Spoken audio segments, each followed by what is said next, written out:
On the verge of turning 30 and feeling the societal pressure to settle down, I desperately reached out to everyone I knew, asking, "Does anyone know a good match for me?" Through a friend's introduction, I met John, and after nearly a year of dating, we decided to get married. Just 2 months into our marriage, I found myself at my wits' end, yearning for a divorce as soon as possible. Looking back, there were a few red flags while we were dating, but my overwhelming desire to get married blinded me to all of John's flaws. They say hindsight is 20/20ths, and it couldn't be truer in my case. My name is Mia, a 29-year-old nurse, and John, who is 8 years older than me, turned out to be a boastful and compulsive liar. From the very start, he misled me about his job. John had claimed to be the store manager at the supermarket where he worked, but the truth was far from that.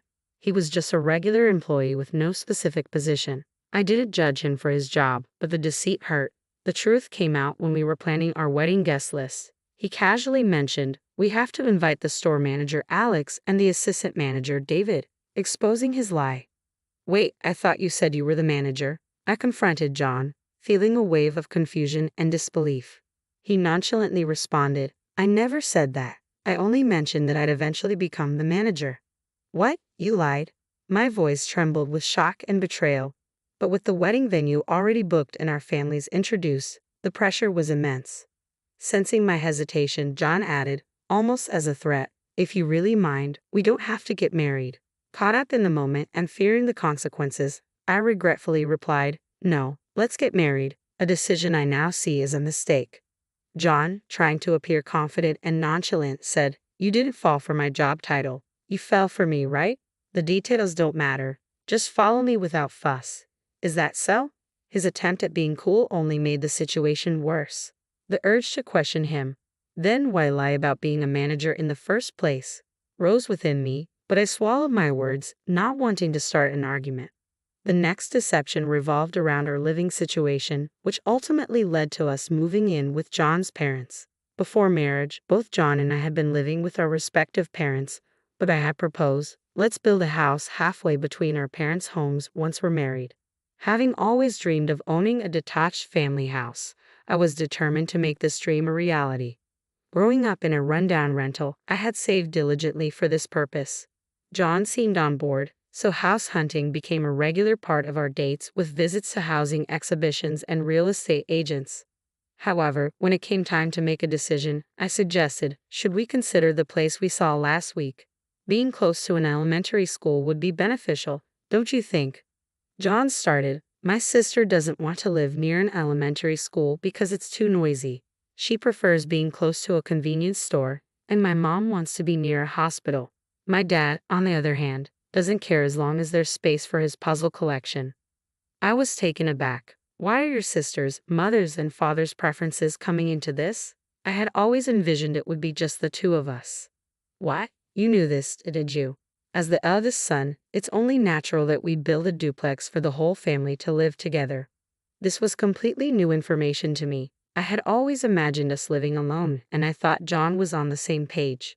"If that's the case," I replied, "I'm the eldest daughter, and my mother is alone at home. Your family still has both of your parents, remember? You're a woman, and I'm a man. It's different.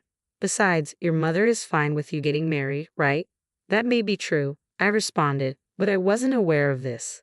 As an only daughter, I'm concerned about my mother living alone. Initially, I considered marrying someone who would join our family, but finding someone who met those criteria was challenging.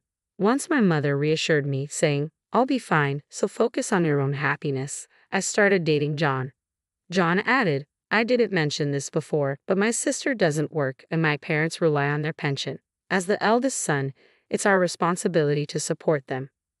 Hold on a minute, don't include me in this so casually. I might be willing to adjust to living with my in-laws, but having his sister move in as well is something I can't accept. His sister, despite being in good health and having no illness, refuses to work because she prefers a life of leisure. His mother shares similar traits, while his father, though quiet, spends his days watching TV and working on his puzzles without contributing to housework. Ha! You're the wife of the eldest son. Are you saying you have no intention of supporting the family? I was stunned. Was he serious? If he wanted to support them, he should do so within his own means. My dream of a new single-family home was quickly fading. John remained resolute. I'm not backing down. If you're unhappy with this arrangement, we can just get a divorce. So, for the time being, I decided to move in with John's family, believing it was the best decision under the circumstances.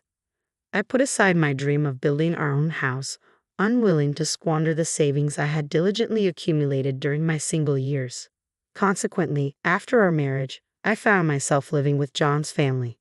Both John and I worked different shifts, he at the supermarket and I as a nurse, including night shifts. Shortly after moving in, I was jolted awake by my mother-in-law yanking off my blanket after a night shift. Sleeping until noon is unacceptable for a daughter-in-law, she said sternly. I just got back a little while ago and have another night shift tomorrow, I replied, struggling to keep my eyes open. Stop complaining and do some housework, prepare lunch for us. What are you doing? She insisted. I quietly pushed my mother-in-law out of the room. This was no joke. I desperately needed my rest. Maya, who do you think you are? I could still hear my mother-in-law ranting from the hallway, but I chose to ignore her. I locked the door, inserted earplugs, wrapped myself in a blanket, and went back to sleep. I finally woke up around 3:00 p.m. and started tackling the housework. It struck me as odd. In this house, there are 3 other healthy adults besides me, yet I seem to be the only one expected to handle both housework and a full-time job. Just then, John came home. Hey, Mia, I heard what happened. You were home all day and didn't make lunch for my mom? Well, I was exhausted. Besides, when I'm not around, you all manage on your own, so why can't you do the same while I'm sleeping? I shot back, noticing John's parents and sister smirking behind him. What about you? Didn't you say you'd be working until tonight? I left early because my sister called with a family emergency. All this fuss just because I didn't make lunch. It's ridiculous. My frustration bubbled to the surface, only escalating the situation. John's scolding intensified, adding more fuel to the fire. Is marriage really supposed to be this difficult for a wife? With no respite at my in-laws' home, I began making excuses to return to my mother's house on particularly tough days or during my days off. My mother welcomed me without question. I wanted a divorce, but I couldn't bring myself to say it out loud. Then the topic of moving came up at my mother's house. They need us to find a new place by next year. The rental house my mother was living in had severe leaks, and the landlord decided it would be better to demolish it rather than undertake costly repairs. That's right, it's not immediate, but we need a pet-friendly apartment, my mother explained. After my father passed away, she started volunteering to temporarily foster abandoned or lost cats. Although we lived in a nearly 50-year-old rental, the landlord had been understanding about her fostering work. Then I'll help look too, I said. It was a perfect way to occupy my time on days off, assist my mother, and indulge my interest in property hunting. It was a win-win situation. While visiting various real estate agencies, my mother sighed. A detached family house is just a pipe dream. That's when it hit me. A divorce could solve everything. A house is a lifetime investment, and I want to live with someone I truly care about. Then, as if by fate, we stumbled upon Cat Ears Construction. The sign featuring a cat picture and the banner reading "Homes for Cat Lovers" drew us in. We couldn't resist checking it out. Inside, a friendly clerk eagerly detailed their offerings, including an atrium and outdoor cages for cats. I had always thought cats were strictly indoor pets, but they offered sunrooms for sunbathing and large cages with special doors allowing safe outdoor access. We listened intently and left with a stack of brochures. As we walked out, I declared, I'm going to get a divorce and move in with you, Mom. That came out of nowhere, my mom said, clearly surprised but choosing not to comment further. I couldn't see John, his parents, or his sister changing for the better, and I feared the mistreatment would only worsen. I was done just going along with things. By the time I got home, it was already evening. I quickly started preparing dinner and set the brochures aside in a bag on the sofa to review later. The laundry I'd done earlier was still sitting there, and the kitchen table was cluttered with the remnants of the frozen pizzas and forks my in-laws and sister-in-law had used for lunch. You're the wife. How long are you going to keep loafing around? I'm starving. Sorry about that, but your sister could have made something, you know. What? That's ridiculous. My sister-in-law was visibly upset, but I chose not to let it bother me. Soon enough, we'd be strangers anyway. Later that night, my husband came home and immediately scolded me. Hey, there's only $700 in the account for this month's expenses. I quickly fabricated a story. Oh, sorry. There was an administrative issue at work, so my salary will be delayed. All right then, make sure to deposit it as soon as you get paid, or we're getting a divorce. Sure, I replied. When we first moved in together last month, we discussed how to manage household expenses. John insisted that I contribute almost my entire salary of $2,500 while he would only contribute $700, keeping the rest for himself. I couldn't agree to that, so I insisted on equal contributions. As a result, I've only been depositing $700 for the past 2 months. I consulted a lawyer, prepared for divorce, sorted through my belongings, and stayed busy with work and organizing my parents' home. John, who typically had different days off, had recently started spending more time out with his parents and occasionally his sister. I found it unusual but convenient. One day, John announced, "I've bought a new duplex. We're signing the mortgage next Monday. Just so you know, if you oppose this, we'll be getting a divorce." He even handed me the divorce papers with a surprising level of consideration. A house. What are you talking about? You remember those housing brochures you brought home? I went with a different major builder, but it's still based on what you wanted. You'll need to use all your savings for this. Indeed, we had discussed saving for a home during our property search. Can I see those divorce papers, please? I asked, my mind spinning with shock, but realizing this was actually a chance I had been waiting for.